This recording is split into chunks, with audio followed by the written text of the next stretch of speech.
Hi everyone, welcome back to this channel. So on today's video I'm gonna show you the easiest way to add a simple glitch effect to your projects on CapCut.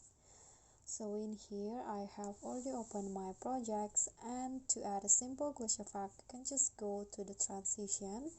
So just click on the transition box and click on the glitch tab. So in here there will be lots of options that you can use, but the simple glitch is you can just choose on glitch. There are two of them, so I'm going to choose this one. Then you can adjust on how long the glitch effect to last or the glitch transition to last.